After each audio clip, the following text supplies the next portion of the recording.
دسیو تینے زہر چڑھیو تے تو بے آنکھیں آندڑو ہوئے ایتیاں لاکھوں گروڑی آوی ملے پن ستگور ونا زہر نہ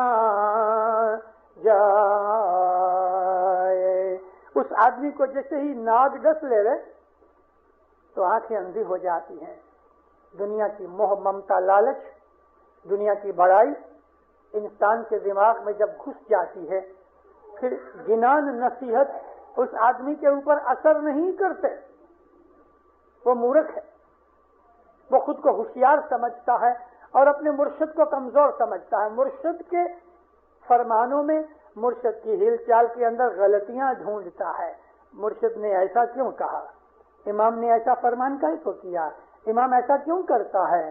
اس آدمی کے دل کے اندر اندھیرا پیدا ہو. تو جب انسان کی یہ حالت ہوتی ہے پھر آپ اس کو نصیحت کرو تو پھر فرماتے ہیں کہ اس کو وہ نصیحت کام نہیں آتی. یہ بندھن ہے انسان کا جس میں سے دسوند دینے سے انسان اس بندھن میں سے چھوٹتا ہے. اے جی تیر میں تربھور شام تیر میں تربھور شام 14 میں چت راکھو تھام 14 میں چت راکھو تھام 15 میں پوپ پھل پام سو ویرا بھائی پام سو. 13ویں چیز فرمایا کہ تربھور شام مولا کے اس کو معرفت ہوتی ہے. 3 بھون کا، پاسٹ پریزنٹ فیوچر کا جو مالک ہے، 3 بھون کا، زمین آسمان اور پاتال کا جو مالک ہے، اس کی اس کو ملاقات ہوتی ہے، اس کی اس کو معرفت ملتی ہے، اس کی اس کو شناخت ملتی ہے. اور پھر 14ویں چت راکھو تھام، یعنی 14ویں بات یہ ہے کہ وہ آدمی اپنے چت کو ٹھور رکھتا ہے اور تم بھی اپنے چت کو ٹھور رکھنے کی کوشش کرو. چت ٹھور رکھنے کا مطلب یہ اپنے ایمان کے اوپر، مذہب کے اوپر مستقیم رہو.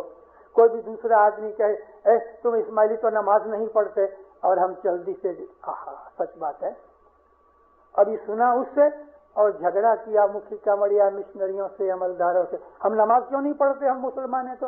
ارے بھائی تم نے جو اپنا مرشد بنایا تم مرشد کی بات مانتے ہو کہ اس کی بات مانتے ہو؟ حضرت شیخ سعدی تھے، وہ کبھی کبھی بہت جوک بناتے تھے.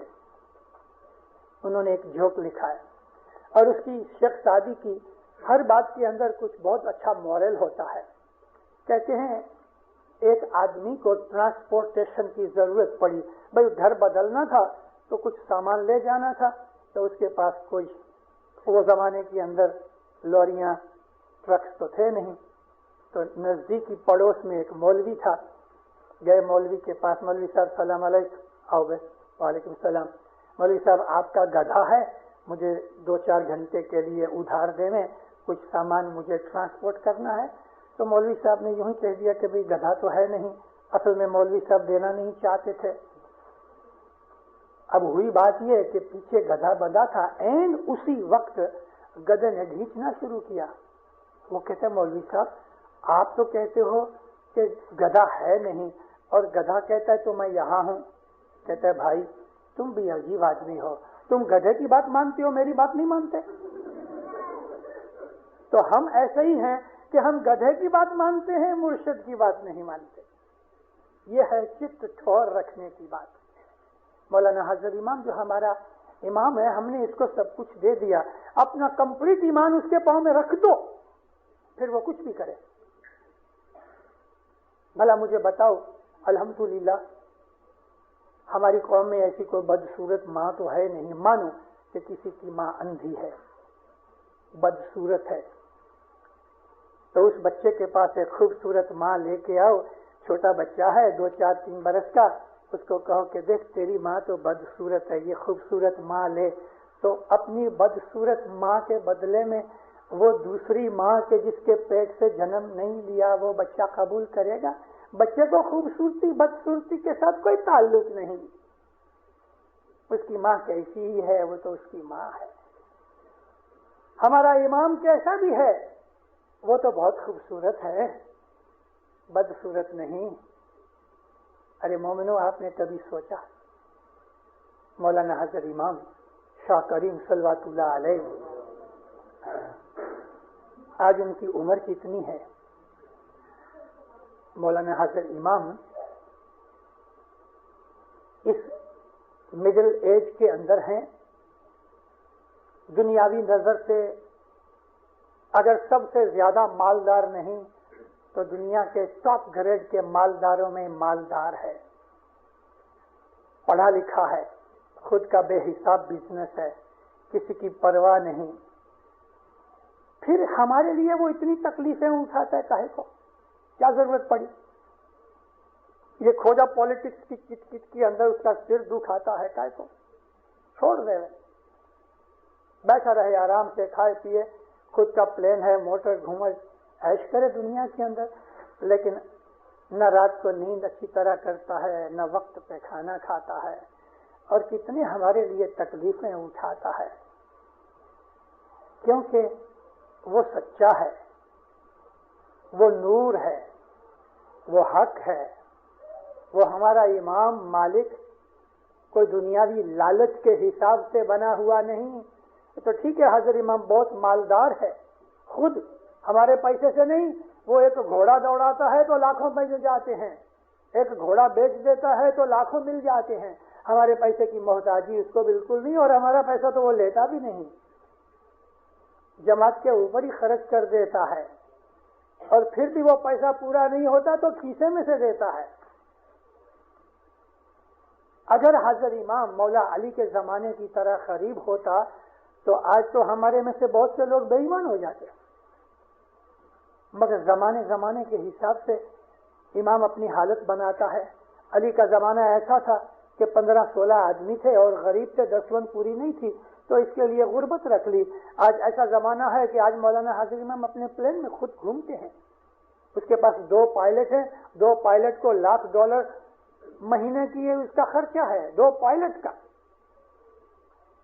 مولا کو ہماری کوئی پرواہ نہیں، پھر بھی ہم سے محبت رکھتا ہے. دنیاوی کے حساب سے میں کہتا ہوں اس کو ہماری کوئی پرواہ نہیں، لیکن روحانی حساب سے اس کو ہمارا بہت خیال اور فکر ہے. تو یہ جو دنیا کا جو بندھن ہے وہ نہیں ہونا چاہیے. تو 13 میں فرماتے ہیں تریبور شام 14 میں اپنے چت کو مضبوط رکھو، ایمان سلامت رکھو، ادھر ادھر کے خیال وغیرہ مت دوڑاؤ، دوسروں کی باتیں سن کے اپنے مذہب کو برا مت سمجھو. اور فرمایا 15 میں پوپ پھل 500، تمہاری نیکیوں تمہاری اعمال کے آخر میں. پوپ کا مطلب ہے آخر، پوپ ویلا یعنی آخر ویلا. پوپ کا مطلب پھول بھی ہوتا ہے، پشپ میں سے پوپ کا لفظ نکلا پراکرت بھاشا کے اندر، لیکن پوپ کا مطلب آخر ہے. تو پوپ پھل 500، تم اپنی کمانی، اپنے اعمال، اپنی بندگی کا ضرور تمہیں بدلہ ملے گا. 16 16 کڑا بھر پور کے 16 کڑا بھر پور 70 میں ورسے مولا علی جی کا نور ادھر میں دنیا تھی. انتر رہو ویرا بھائی، انتر رہو.